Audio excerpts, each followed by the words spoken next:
All right, I think we'll get going. Welcome to Climate Change Means Farming and Food Will Change. Thank you very much for joining us. I'm Elizabeth Moore. I'm the Executive Director of Connecticut Farmland Trust, and this is our third webinar in our Ask the Expert series, and I promise I will deliver the experts because I am no expert. I'm here to learn from them just like you are. Climate change, as you well know, is a daunting and sobering subject. It's a complex web of ramifications and impacts, many of them incredibly scary. So that's what we're going to explore today, but frankly, we're probably only going to scratch the surface. And so I will be sending some materials as a follow-up if you'd like to take a deep dive, and they'll all be links that you can readily access. So just a quick housekeeping thing. If everybody could just mute their mics, because that will make it easier. And I will do that also, so that once I'm done talking, hopefully my four-legged interns, known as canines, will not interrupt us and participate. So as many of you probably know, CFT's mission is to preserve Connecticut's farmland for current and future generations of farmers. And farmland has been cited by many scientists as key to mitigating the impacts of climate change, which makes preserving farmland a key mitigation tool. So this webinar is very important, because what will be the impacts of climate change on farming? So we have two experts here to talk with us about the impacts of climate change and how to mitigate the impacts in the field. And we have both of our experts will be able to talk about how to mitigate it in the field, literally. Both Kip and Jamie graduated in the first class of the USDA Climate Hub Climate Change. I think I've got climate too many times in there, but USDA Climate Hub Adaptation Fellows Program last year. I may have mixed those words up a bit. Kip Kolcinsis, who's going to be our first speaker, is a consulting conservation scientist. Many of us refer to him as Mr. Soils in Connecticut because he's so incredibly well known. He's a recognized regional and national speaker on climate change adaptation and soils, just to name a few topics. He also consults with a variety of nonprofits and government agencies, including Yukon Cooperative Extension, the Department of Agriculture, and Connecticut Farmland Trust, and we're thrilled to have him. And also, he's the former USDA Natural Resources Conservation Service State Soil Scientist for Connecticut and Rhode Island. And our next speaker is going to be Jamie Jones of Jones Family Farms in Shelton. I hope many of you know that farm. It's a very, very well run farm. It's a fantastic place to visit, and it's also incredibly beautiful. He's a sixth generation farmer on that farm, and I'm sure that he would be very proud to say that he has some of the seventh generation farmers in his own little family, including Sam, as we all know. And Jamie introduced grapes to the farm in 1999, and he now produces award-winning wines. And he's also been implementing climate change mitigation practices on the family farm, and that's what he'll dive into. And he'll also tell you about the different products that they produce on the farm. So both Jamie and Kip will talk, and then we'll open the floor for questions. And also, if a question comes to you and you are afraid that you might forget it until after they speak, I do that all the time, feel free to put it in the chat. So let's get started with Kip. Okay, thanks, Elizabeth. Can I have the next slide, please? So again, there's this perception that, that climate change is something that's coming, that we need to try to mitigate, to be prepared for, or adapt to be prepared for. And though the reality is that it's already here, and it's already impacting agriculture around the world and food systems around the world. And again, just think about some of the hot weather we've had and extensive precipitation events. So we'll talk a little bit more about what is being done, the impacts on agriculture. So I like to look at kind of three pieces. One is mitigation of basically what are we doing to reduce emissions and get carbon out of the atmosphere, and then adaptation, how to reduce the risk for agriculture and keep it viable, and then how do we build resiliency? So how do we minimize the variability and the risk and reduce the impact on society and on the health of the planet. So next slide. So I really like this graphic. It kind of all in one place looks at some of the impacts around the world. And again, we need to think of it as the global impact. So we know that one of the things that drought and fire and deluge of rain do is that they impact yield of crops in certain areas. So for instance, Africa is a lot of Africa is going into a mega drought status. So think of all the food that's grown there and the people that live there. So what impact is that going to have? We know that a lot of people get a lot of their protein from the oceans. So if fisheries are impacted, if salt marshes are impacted, that's going to impact our food system as well.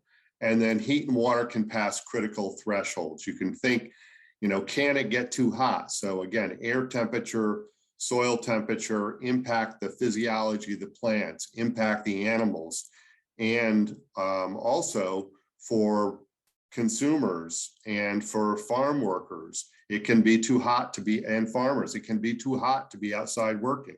So that's going to be impacted. It's changing our water cycle. It's changing the ocean currents. We have sea level rising. It's changing how our aquifers get recharged, how our streams run off. So water is going to become more important. And we really need to think differently about how we eat and how we farm. And fortunately, we'll be able to hear from Jamie about some of the things that they're doing. So, completely different diets. So we're going to be growing different things in different places. So our diets will need to shift. Production areas are going to need to shift. Some areas that are going to be too hot or too dry or too wet. And so we'll have different production in different areas. So we're going to need to manage our water, waste, food differently. And then also opportunities for restoration as well. Next slide. So this is kind of a summary of all of the things that we're expecting here in the Northeast. So, more frequent days with temperatures above 90 degrees and short periods of very intense droughts. We're going to have a longer growing season. It could be as much as 10 or 20 days longer. Of course, we still have the same seasons and angle of the sun, so we're not going to get more hours of daylight, but we will have a longer growing season. Increased heavy precipitation, more overall precipitation, particularly in the winter, late fall, very early spring, earlier snow melt, warmer winters, and with fewer chilling days. And I'll talk a little bit more about what that means as far as crops, less frozen ground and snow cover, periods of sustained high winds, more tornadoes. And then to me, part of our ability to be successful as a species with agriculture over the last 10,000 years is predictability of weather. When is the first and last frost going to be? When are the rains going to come? And so having less predictability is one of those major features that are being experienced by farmers. Next. So to me, I'm a food person, so everything is about food. So I just thought I'd share some of the potential impacts on some of my favorite Connecticut foods. So there's, Pepe's Pizza, and in July, typically they have their native tomato pie special. And though, when you have hot soils and hot nighttime temperatures in particular, that tomato plants can drop their blossoms or abort their fruit. So, are we going to have field-grown tomatoes when we want to have field-grown tomatoes. I know a lot of people struggled with their tomato crop last year.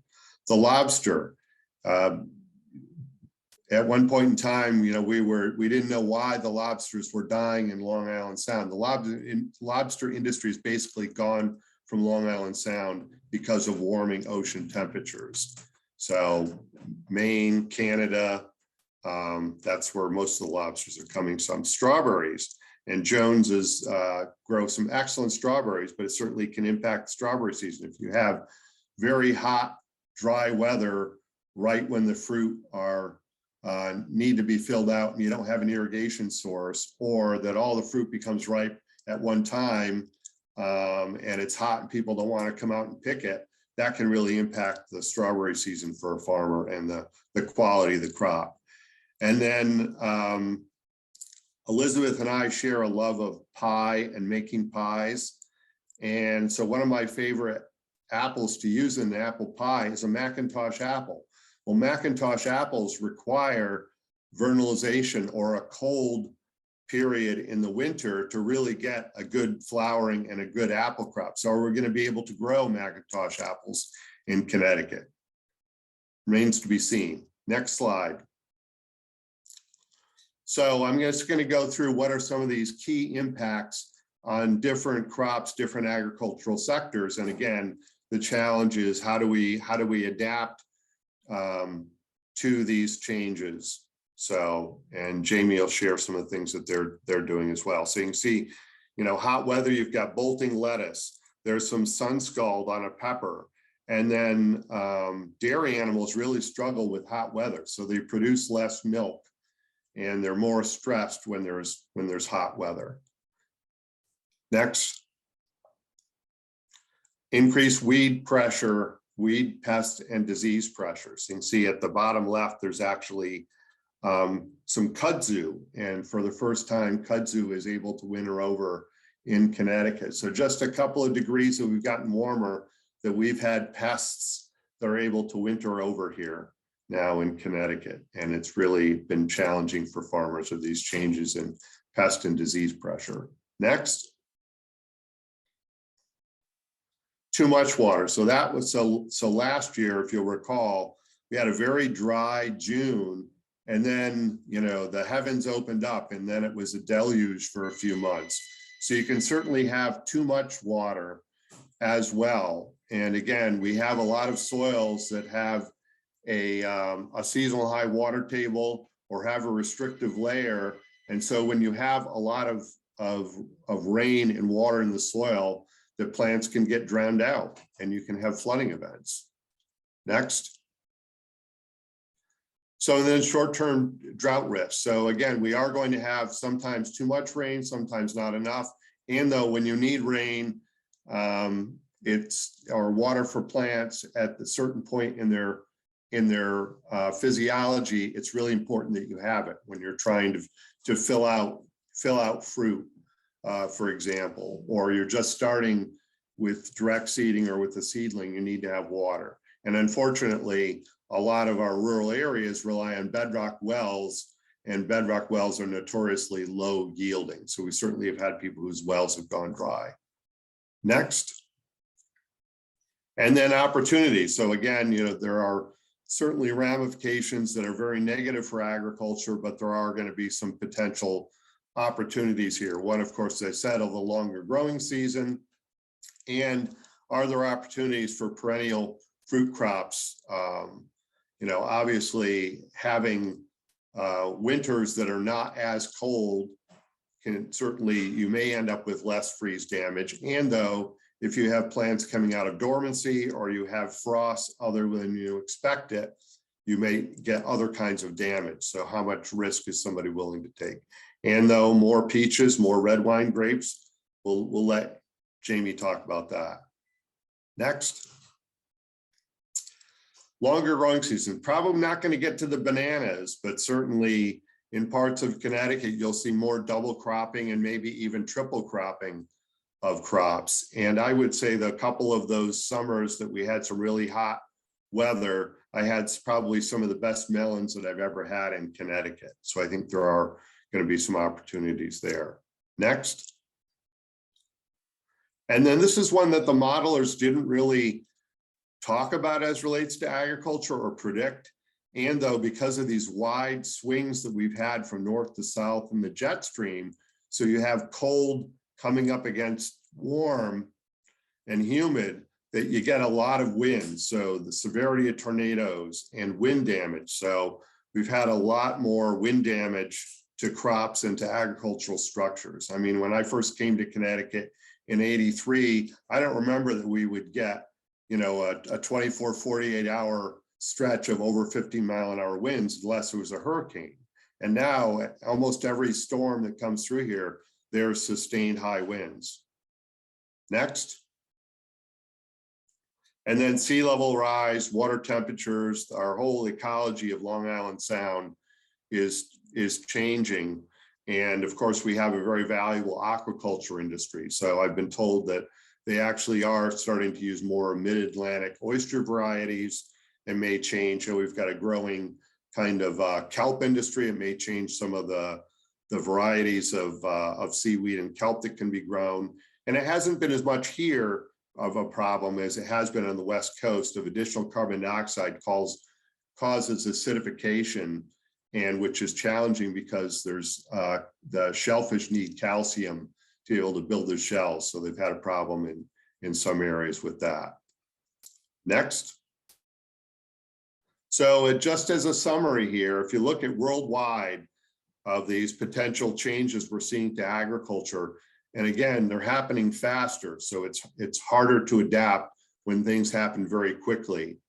And there's a lot of risk associated with it. So worldwide, more extreme weather events, more floods and droughts, high temperature stress, new pests and diseases. And to me, one of the hardest things is less predictable weather.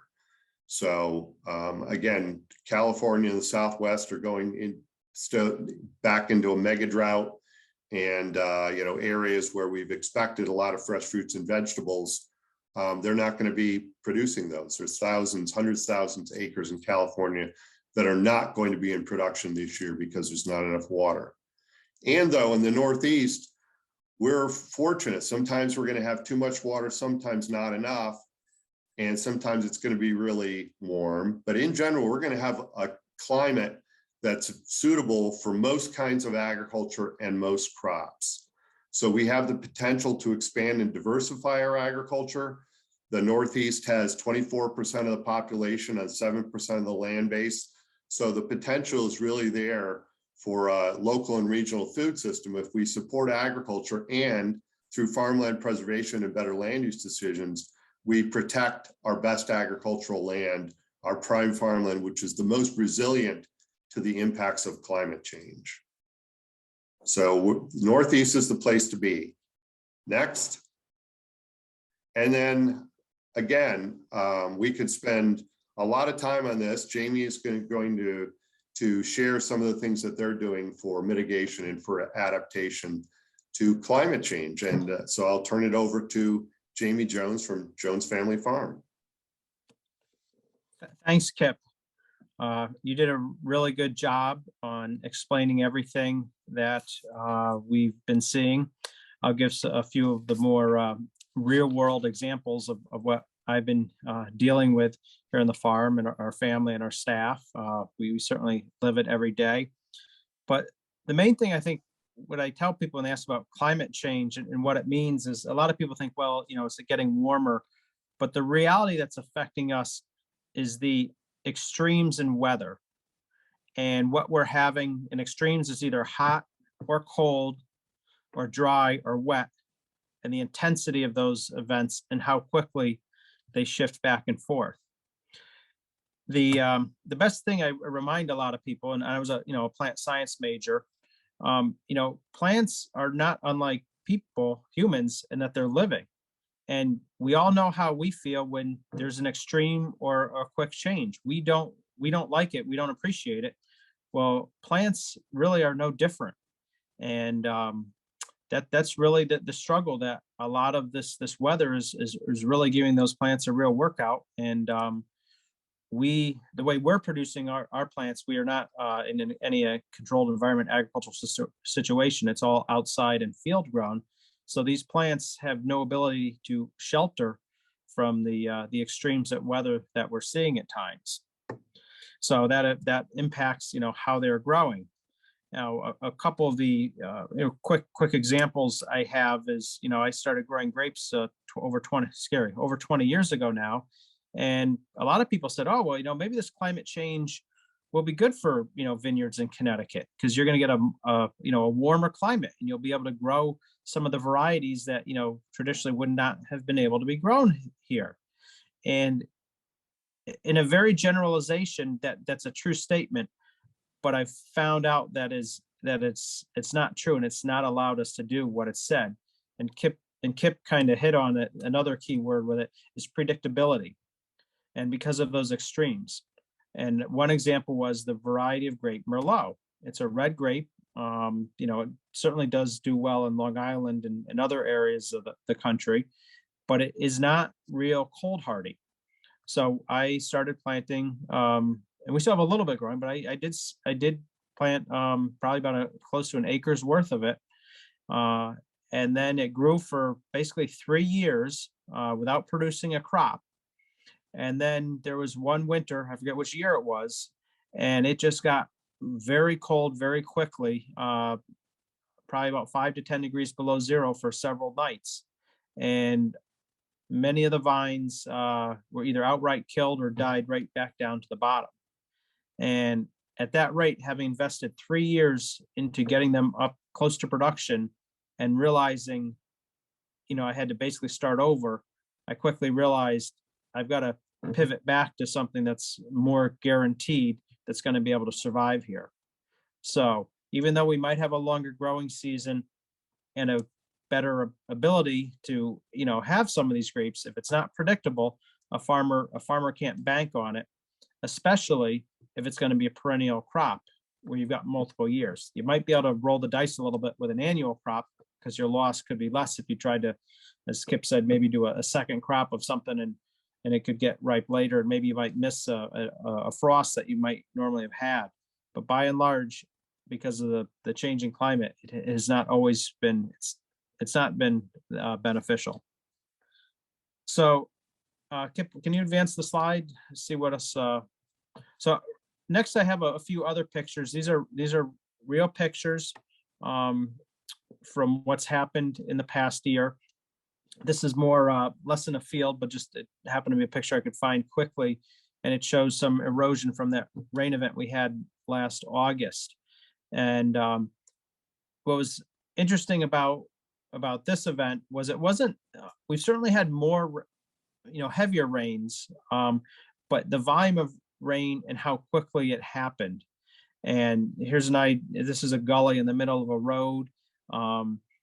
All these things we've been able to see coming, and you see the piece of pipe there that we did not get it installed in time, and it, eventually we knew it because we know these extremes are coming, but basically the stream could not take the volume of water that fell in that short period of time, overflowed its bank, washed out a road. That's obviously an important infrastructure access point for some of our fields that we have. So it's just a little small example of stuff. Another slide, please. Here's just another. It's from that same storm. You can see some washout. We were pretty fortunate about it. On the right hand of the slide, you can see we'd fortunately put down some of our some grass and mulched it, so that prevented any erosion on that bank. But still, the roadway, for the volume of water that we've kind of created for those fields for that runoff, could not take all the volume that came down off of the slopes. And again, more runoff, but again, an expense to the farmer to need to repair that to make it able to navigate it with vehicles. So next slide. Here's just another picture from last summer. That's the tractor I spend a lot of time in. I was just driving through a field I knew had been a little wet, but I kind of took a chance. I thought I could get through those pumpkins there, and the next thing I know, I was up into the axles in mud, so had to, interrupted my day and need to get another tractor to pull myself out. So again, just never expected for that picture would be probably mid-July to have that much, rain. Normally, you don't have that at that time of year, and then still it being that what point by some one point later in the summer it was gotten dry again, so we're constantly bouncing back and forth in one growing season. So next picture. Okay, just another picture from that that storm that we had. You can see the water. It had the water. If you look, those are pumpkins that are growing, and you can see some of the water within the pumpkins. Basically, the back portion of that field that the crop was a lot of it was lost, because once a pumpkin goes underwater for any amount of time, it's just it's not going to be able to sustain itself. And of course, that was August, and those pumpkins are expected to keep through the end of October. But again, not that we don't occasionally see, this is a low part of the farm. Not that we don't occasionally see floods there, usually more like this time of year when there's more frozen ground and an inability for all the water to soak in. But having this in August was definitely quite unusual. So next slide. And one more example, Kip mentioned, a crop that we grow, and the challenges on many levels, with strawberries, they don't like intense heat. I mean, they're usually ready in early to mid-June. That's usually more, I just call it more of a temperate time of the summer. But the problem I'm pointing out here is you can see this one row that's focused on how the plants are dying or dead. It's actually what's actually causing that is a disease. It's called anthracnose crown rot. Historically, that's been a problem for strawberry growers much further south, the Carolinas into Florida. And here we are now in Connecticut, and we're dealing with it. The hot, warm, wet conditions are kind of the ideal situation for this problem to get going in. And you can just see how it's going really spreading right down that row of plants. So again, last year was really the first year we've encountered it, and as a grower, we can talk more about that later, but not entirely sure how we're going to manage the situation. So next slide. So okay, so I've talked a little about of what the farmer is seeing and what we have to deal with on a regular basis in the course of the growing season. So of course, well, what are we supposed to be doing about this? It's a reality. I mean, there's many levels to that question, but a lot of what we're doing is what we've always been told to do, but we just realize they're more important, and we're trying to find ways to enhance those practices. Nothing that I haven't learned from my grandfather or my father Terry, that their whole lives they've spent farming. But I would say the first thing that we've really focused on is increasing the organic matter in our soils. Soils with a high organic matter are going to be buffers for wet periods and also for dry periods. They're going to hold more water when it gets dry to be available for the plant roots. And of course, when it's wet, it's just an ability for that water to filter through the soils. And Kip, who's on here later, he can certainly answer the technical questions about that. But as a farmer, that's what I know we need to do is get our organic soil, the organic matter in the soils up. So how do you do that? Well, one is by growing cover crops. I'm standing here in one of my favorite cover crops to grow. That's buckwheat. It's in flower.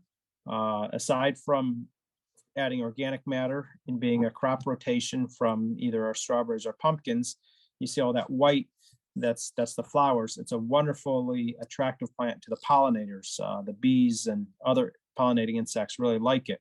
So it's a kind of a corollary benefit that we get from growing the buckwheat.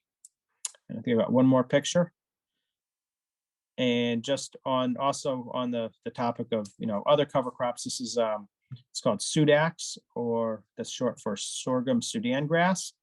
And another really great crop that we do several different cover crops, but this one really likes hot weather. Even when it gets really dry, it's what's called a C4 plant.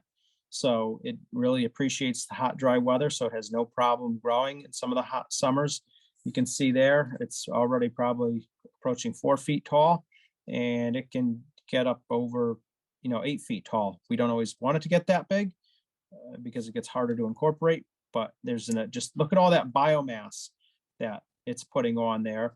And you're just seeing what's above ground. Imagine all those roots that are getting into the soil also. So there's almost as much as you see above ground is also going on below ground. So it's a crop that, again, does really wonders. It's also important as a plant to rotate because it's good at mitigating against certain diseases or something called a nematode in the soil. So we have a big bonus of why we want to use that, especially following a strawberry crop. So it's kind of a way of naturally fumigating the soil. So and then on top of it, the other bonus is, we talk about climate change and changing, it's sequestering carbon. So by increasing your organic matter in the soil, you're really taking carbon out of the atmosphere. So as a farmer, I'm really just focused on, trying to improve my soils for, the crops that I want to grow and eventually sell. But in addition to that, all that, green biomass you see there, that it's collecting carbon from the atmosphere, which we know is kind of driving the climate change. So I think this is a kind of an important fact that, how farmers can, by trying to improve their growing situation, are actually part of the solution too, by sequestering the carbon. Now, I guess you can leave it. This is my last slide, but I'll talk on just a few other points of how I we're think I've doing got one more slide for you there, Jamie. Okay. Oh, okay. Go ahead. Oh yeah. Oh, I forgot about it. Yeah. The other way of adding organic matter to the soil, not necessarily growing it, but you can see these are happens to be Christmas tree fields, and we're mulching them with composted wood chips.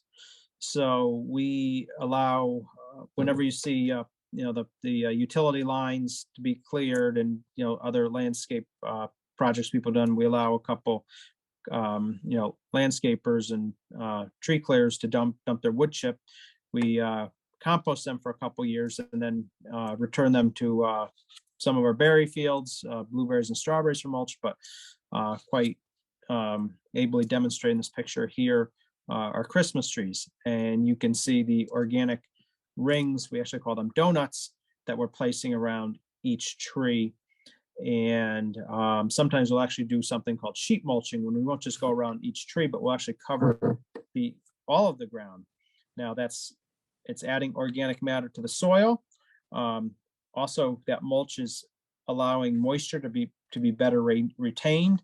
It's basically keeping weeds from growing. Weeds will compete with the trees or other crop you might be trying to grow. And finally, what we're realizing with Christmas trees, conifers, are most of the times you think of conifers, you think of them growing in the wild in a mountain environment, which is a cooler environment. And we're seeing this mulch as a way to actually it's kind of like keeping the soil a little bit cooler, so it doesn't get very hot during some of these hot days we're having in the summer, which is stressing the trees and potentially leading to other negative impacts or making them more susceptible to other problems. So yeah, that's another way. Of course, we can't grow it, but we are recycling organic matter from somewhere else and adding it to our fields. But the other part of it, it's hot or dry. Irrigation is more important than ever. It's nothing that farmers haven't done for generations, but we're knowing it's more important. You need to perhaps have more water than you used to in the past for extended or more extreme drought periods. We're looking at more energy efficient ways of delivering that water to the plants. Traditional ways, overhead spraying it takes a lot of energy to move that water, and a lot of it can often evaporate. So we're using more trickle irrigation where it's less energy and delivered right into the rooting zone of the plant. And then, of course, the overly wet periods, again, you're kind of contouring your fields where necessary, possibly putting some drainage in, creating swales, so excess water running may not run into your growing areas, and doing as best you can to, just create less ponding or other things, because an overly wet soil is a problem. And one thing I'll explain to people, even plants, not that they're thinking, but a lot of their rooting habit has to do with how that moisture is being gotten. So if you have a plant that is basically grown in a relatively dry period, where are all of its roots going to go? They're going to go deep into the ground, and then because they want to get the moisture down deep. But then if you get a very, very wet period, and it truly saturates the soil, and all that water gets, stays in the soil down deep, a lot of those deeper roots are going to almost like asphyxiate because they will lack it. And the opposite is true. If it's been relatively wet and all of the plant's roots are right along the very surface of the soil, and then you quickly go into a very long dry period, those roots haven't gone deep into the soil where they can get moisture, and that plant is going to be more susceptible to drought stress. So again, these extremes that we're having, even the plants are kind of getting confused almost, because they don't know, do I keep my roots shallow because it's been wet and then it gets dry and they're not deep enough? So and those examples are especially true with a number of perennial plants. One of the things I really feel we as farmers are really also lacking is kind of the tools, the research and development that the scientists need to give us to learn about a lot of these changes and further practices that we can use to mitigate. But one area that really stands out is the genetics of the plants that we're growing. I think a lot of these, some of these traditional plant varieties that we've been growing for many years haven't been exposed to some of these extremes, and we need the work to find the plants that are more tolerant to some of the extremes. And that statement can be really said across the board of any crop. And Kip, of course, mentioned like the Macintosh apple. It's something that's been grown for many generations. It's basically an heirloom variety, but it may not be the variety that we need to have grown in the future. Recently I was at a growers meeting with a farmer, a friend he grows apples in the kind of the lower Hudson Valley. And he'd been farming a number of years longer than I am. And he said in his lifetime, he has seen what he thought the Hudson Valley climate changed from what he had grown up to, but now he says was more comparable to northern New Jersey's climate. And he really questioned the future of apples, or at least the apple varieties that they're currently growing in the lower Hudson Valley, if that was going to be able to continue into the next generation. And certainly maybe the apples could be grown there, but you're going to have to look at a different, even with an apple, different genetics of apples or, other crops. But of course you still just, but you still have the extremes that you have to plan for and all those changes. Then another thing, it's not particularly climate related, but it is just another, challenge that we as farmers are facing. And Kip sort of mentioned, he had the kudzu example, but we do have these invasive species, and whether insects or plants or even the disease that the anthracnose, they're just not what we're used to as growers, where we are having to deal with. We've got some insects that have been, the most recent one, it's not quite here as a problem yet, but we know it's in Pennsylvania as a significant issue, is the lantern fly. There's a fruit fly, Drosophila, that's been impactful to the small fruit growers. We've got Asiatic bittersweet and mugwort, which are difficult to keep out of our tree fields because they just want to, kind of take over. So that's just, again, not exactly climate related. Perhaps those plants and insects or climate change might be exacerbating because they can compete more aggressively with these conditions than the native plants can, but it just makes it more challenging for the grower to deal with. And then finally, I guess as a grower, well, aside from acting, what we can do to modify, say, what are we doing to if we're impactful, There are a few things that we've, at least in our farm, we did put a solar array in. So our winery production facility, the electric use there is theoretically now neutral. So we're making enough energy from the sun for the production of our wines.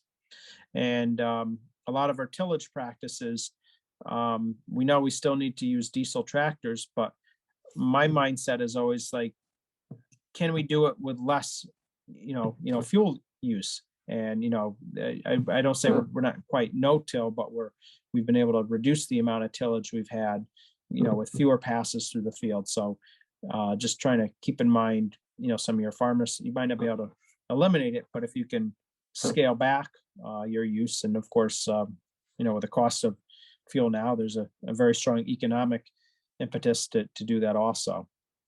So there's, from my perspective, there certainly is not one single answer or a single silver bullet, so to speak, to solve it. But we're looking at a lot of different options and a lot of different ways, and we're learning every growing season, what might be working, what's not working, and we recognize we need to have to be willing to adapt, because it's just not predictable, because here we are in mid-March, and I don't know if it's going to be a dry year, a wet year, a cold spring, or a warmer spring, but we just have to be kind of diversified and prepared, and kind of hope for the best.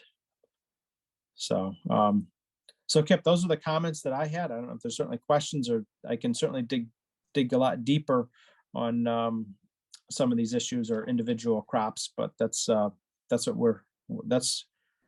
life that we're living here at the Jones Family Farm right now. So while we have this slide up, because this was actually something that I was thinking about asking, Kip, who's, I don't know, is this your slide? Yeah, yes, it is. Yep. Okay.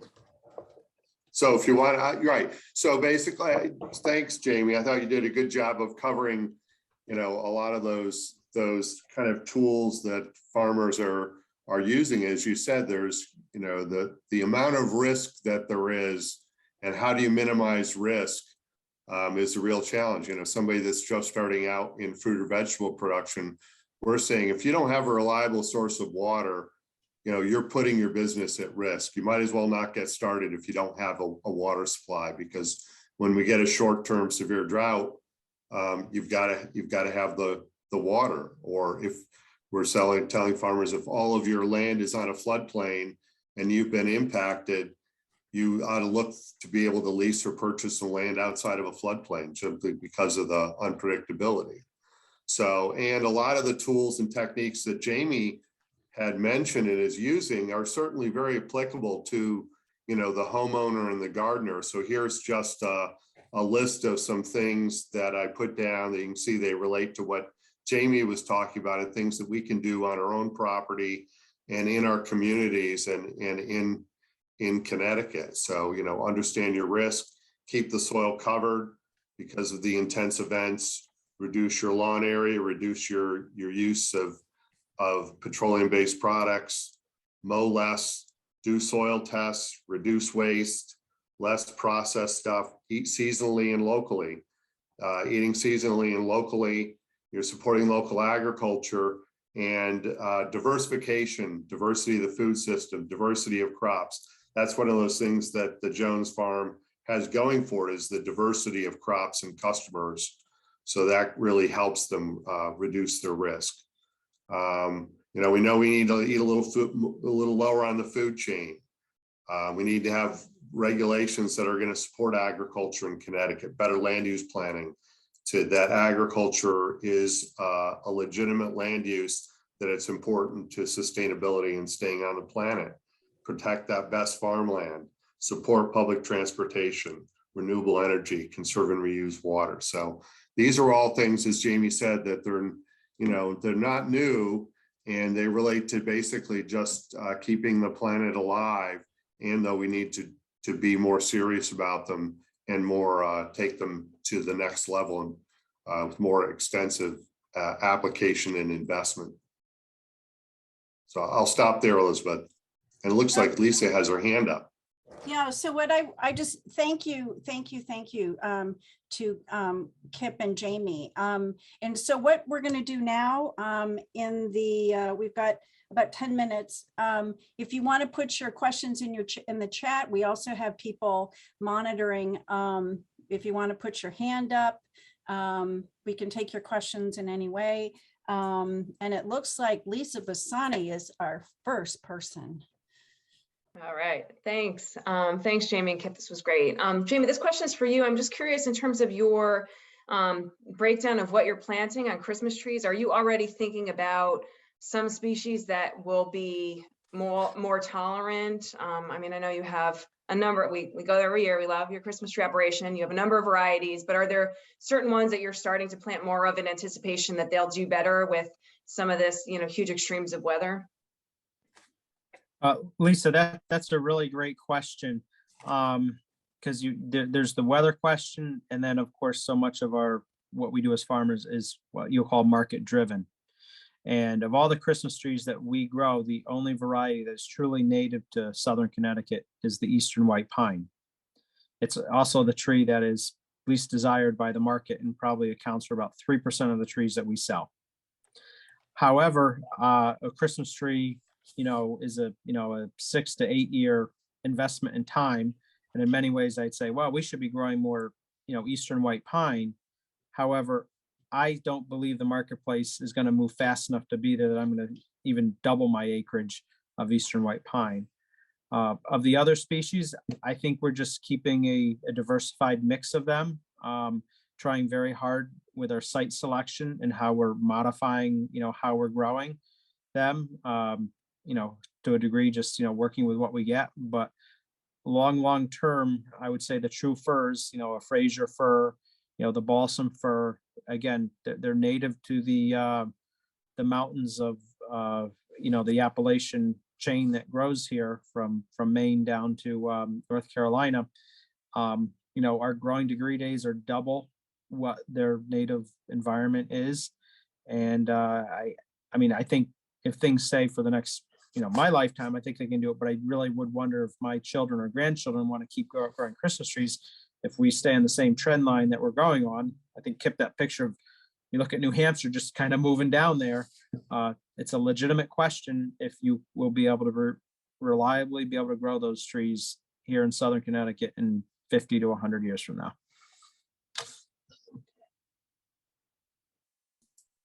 Yeah, the one slide that I showed there, I didn't mention that basically there's a high emission scenario and a low emission scenario. And if we are not able to reduce emissions by, I think the slide said by 2070, we're going to have conditions very similar to North Carolina here in Connecticut, at least for a significant part of the year.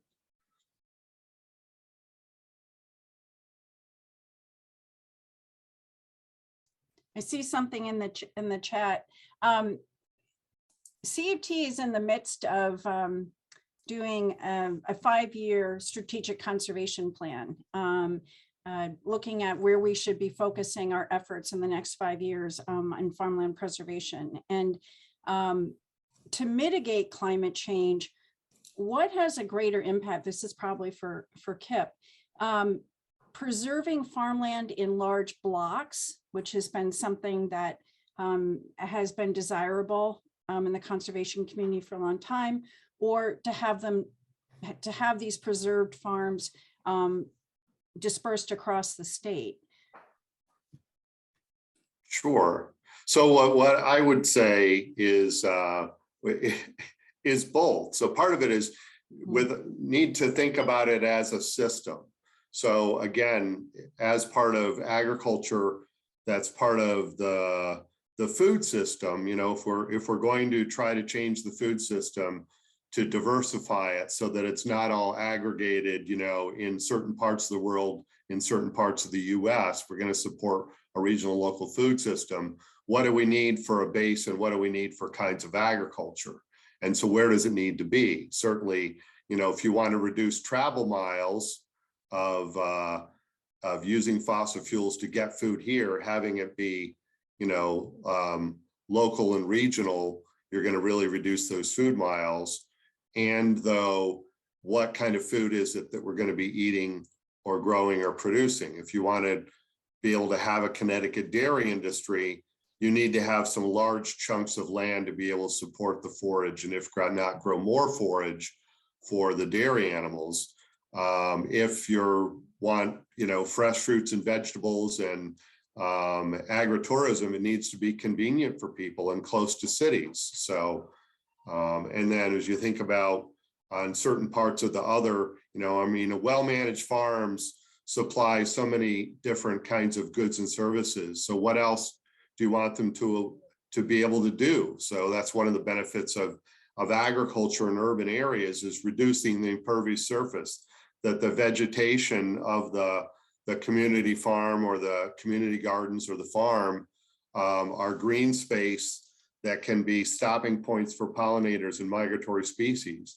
And that not having an impervious surface helps get water in the ground, so you have less runoff problems, and it helps cool the cities. So you need to think about what it is that you want to grow or produce, and what function does it have in the landscape and the economy and in society.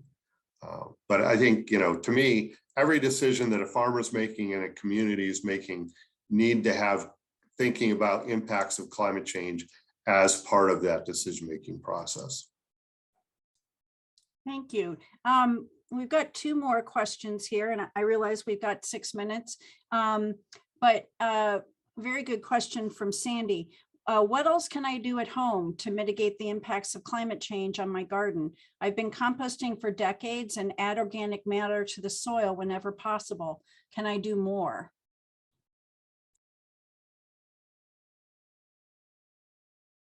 Do you want to try that one, Jamie?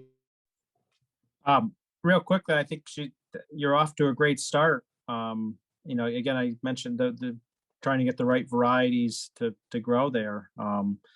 But if you're doing those two things in a home garden level, I think they're about in my mind, those are about the best things that you can be doing. So I think you're on the right track.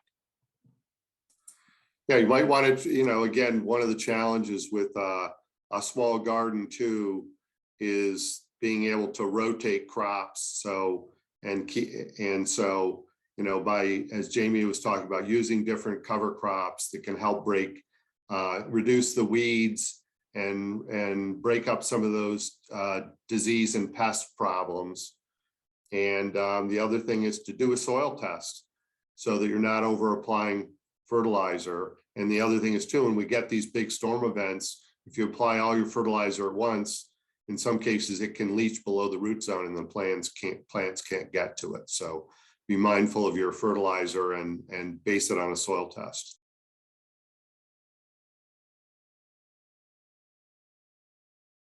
All right, another question.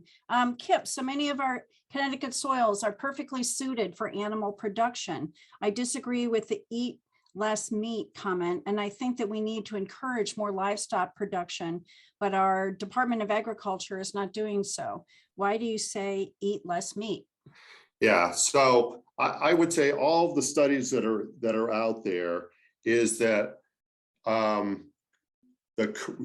would say the current way that we raise and produce animals in some countries of concentrated operations, that it's a huge producer of methane. Methane is a very damaging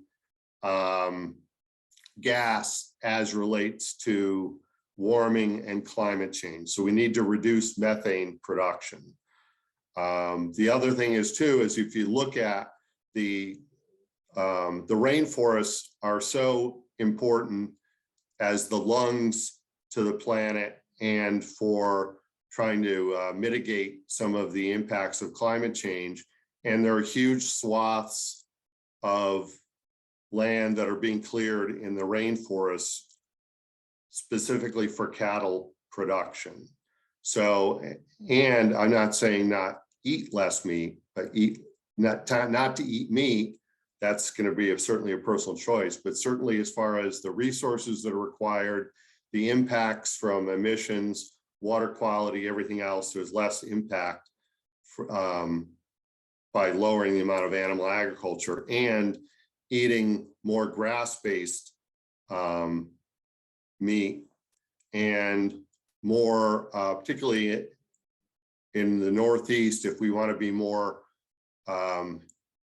resilient in our food system, of more smaller ruminants with our land base that we have, and also of opportunities for multiple cropping with silvopasture. So, of using a combination of tree production for fruits or nuts or timber in combination with grazing. But as far as energy use and emissions, less meat is better, and more grass-based meat.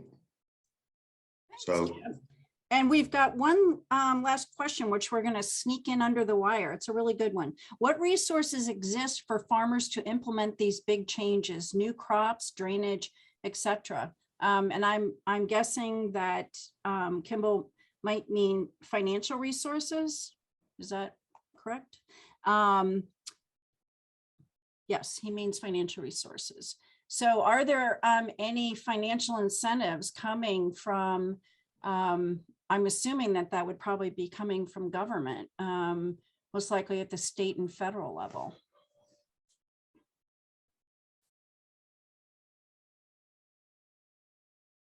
So, I mean, Jamie, do you want to start with that, or do you want me to? Yeah, real quick. I mean, yes, Kip, you can talk to because you're familiar with NRCS. So you can, the background, I can say there are some resources. I don't know if they're always adequate or enough from a farmer. I think for one thing, the farmer themselves sort of has to believe they want to do it. I mean, our farm, we direct market and we respond to our marketplace. And I believe, market-based solutions are some of the best ways to do it. And I do think part of we're sharing our story, because I do think many of the people appreciate the philosophy that we're growing with, and hopefully they're, it helps consumers all the time. Well, there's one thing, you definitely go to vote in a voting booth, but you can also vote with your dollars.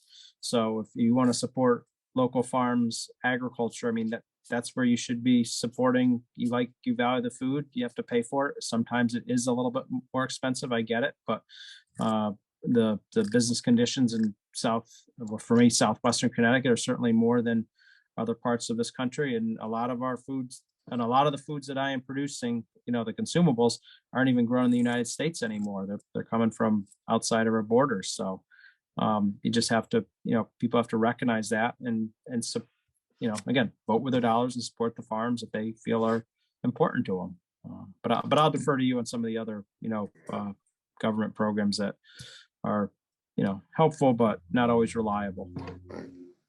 Yeah, I would just say one, as far as your point, is that's, to me, one of the most important things we can do is diversify the food system and have across the planet, and have more local and regional food systems, and not rely on these mega consolidated food systems, whether it's meat processors or grains. Obviously, some areas are more suitable for certain kinds of production, and that's going to change. So diversification, and though some of the practices, and Jamie certainly could talk about more, are more expensive than others. For somebody to convert that's been doing conventional tillage and planting practices for corn, to convert to a no-till system, it can cost thousands and thousands of dollars to be able to purchase the equipment. And in most cases, there's not the funding. And for a piece of equipment that you're only going to use, once per year or a couple of times per year, maybe you can use to plant cover crops as well. It's a big expense. And are you going to be able to recover that with the price of your product? So there is some state money, some federal money. That is something that we're looking to provide more funding, because in some cases, it benefits us all as far as keeping agriculture viable and this idea of more local and regional food system. And there's not a way for farmers to get that back with their market. So it's, I think, in our best interest to help with that cost. And so maybe it's an ecosystem service payment is what you call it, to allow them to buy more expensive cover crops or subsidize the cost of a piece of equipment. Thank Do you. I soil think work that- testing. And I realize we're. a And little- money on research is needed, as Jamie mentioned. So I just wanted to give a big round of applause to our experts, Jamie and Kip. And if you could, Maddie, put up the last slide with the contacts. We wanted to share our contact information. Is that slide available? Well, maybe not. Here we go. And I have purposely left off Jamie and Kip's cell phone numbers so you cannot stalk them. But you can stalk me if you want to. And I can decide then whether I want to return your call. But so these are our emails. And we will also somebody asked if this was going to be available. So it could be shared. We're extremely flattered that you would want to do that. And it's going to be on our YouTube channel.